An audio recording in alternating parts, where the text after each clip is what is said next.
আমাদের এখানে বলছে সাজ্জাদ এবং সোহাগ দুই ভাই। সাজ্জাদের বয়স 14 বছর 5 মাস এবং সোহাগের বয়স 9 বছর 9 মাস। তাদের বয়সের পার্থক্য কত? তার মানে সাজ্জাদ এবং সোহাগ এই দুই ভাইয়ের বয়সের পার্থক্য কত? তাহলে তুমি একবার দেখো তো, দেখে বলো তো সাজ্জাদের বয়স বেশি নাকি সোহাগের বয়স বেশি? কার বয়স? কারণ সাজ্জাদের বয়স 14 বছর 5 মাস আর সোহাগের বয়স 9 বছর 9 মাস। মাথায় ঢুকছে? এখন আমাদের পার্থক্য বের করতে বলছে। তাহলে পার্থক্য বের করতে বলে কি বড়টা উপরে হয় না ছোটটা উপরে হয়? বড়টা। তাহলে কারটা আগে লিখবো? সাজ্জাদ না? তাহলে আমরা লিখবো সাজ্জাদের বয়স কত আছে?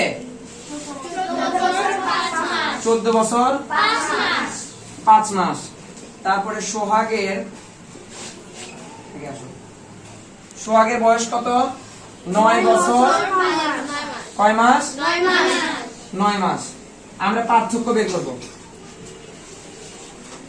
পার্থক্য ভালো করে দেখো। আচ্ছা, বিয়োগের ক্ষেত্রে আমরা তো জানি যে উপরে যদি ছোট সংখ্যা থাকে আমরা সেটার সাথে মনে মনে 10 যোগ করে নিব, কিন্তু সময়ের অঙ্ক করার ক্ষেত্রে সম্পূর্ণ আলাদা। সময়ের অঙ্ক করার ক্ষেত্রে ধার নিতে হয়, আবার ধার কি করা যায়? দেওয়াও যায়। কথা বুঝছো? যদি বিয়োগের ক্ষেত্রে আমরা বলি তাহলে ধার নিতে হয়, আর যদি যোগের ক্ষেত্রে আমরা বলি তাহলে ধার কি করতে হয়? নিতে হয়। সেটা কিভাবে সেটা একটু লক্ষ্য করো। আমরা তো বিয়োগ এদিক থেকে করব। তাহলে দেখো তো 5 থেকে কি আমি 9 বিয়োগ করতে পারবো? অনেকেই আবার কি করবে, 5 এর সাথে মনে মনে 10 যোগ করবে, 15। 15 থেকে 9 বিয়োগ করে মান লিখবে, তার কিন্তু অঙ্কেতে পাবে গোল্লা। কি পাবে? গোল্লা।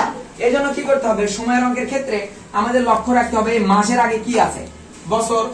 কি আছে? বছর। তাহলে বছর থেকে যদি আমি 1 বছর ধান নেই, এখানে আছে কয় বছর? 14 বছর থেকে আমি যদি 1 বছর ধান নেই, তাহলে বছর থেকে আমি কয় বছর ধান নিছি? এখানে আছে কি? কি আছে? তাহলে 1 বছর ধান নিয়ে যদি এই পাশে যায় তাহলে কয় মাস হবে? কয় মাস? কয় মাস? তুমি কি করবা, 12 এর সাথে ওই 5 যোগ করবা।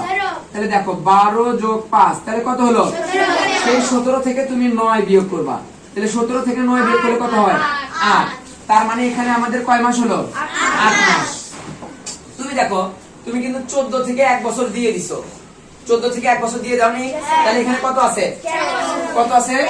13। তাহলে 13 থেকে 9 বিয়োগ করব। 13 থেকে 9 বিয়োগ করলে কত হবে? 4। তার মানে আমরা পাইলাম কত? পার্থক্য 4 বছর 8 মাস। 4 বছর 8 মাস। তোমরা কি এটা বুঝতে পারছো? আবার একবার বলি, দেখো তোমাকে যদি পার্থক্য বের করতে বলে সময়ের অঙ্কের ক্ষেত্রে, তাহলে তোমাকে অবশ্যই মাথায় রাখতে হবে আগে কি দেওয়া আছে। এখানে দেওয়া আছে বছর।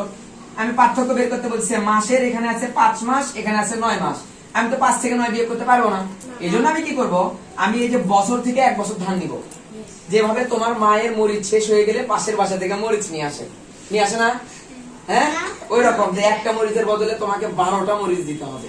ঠিক একই রকম কি 1 বছর যদি ধান নেই তাহলে 12 মাস হয়ে যাবে। তাহলে 12 সাথে আমি 5 যোগ করবো, তাহলে হলো 17। সেই 17 থেকে আমি 9 বিয়োগ করব, পাইলাম কত? 8।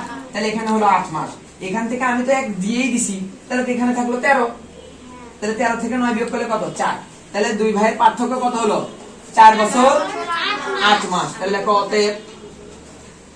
দুইজনের বয়সের পার্থক্য কত হবে?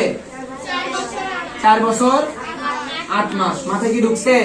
তাহলে দেখো উত্তর 4 বছর 8 মাস। এটা কি বুঝতে পারছো? মাথায় কি ঢুকছে?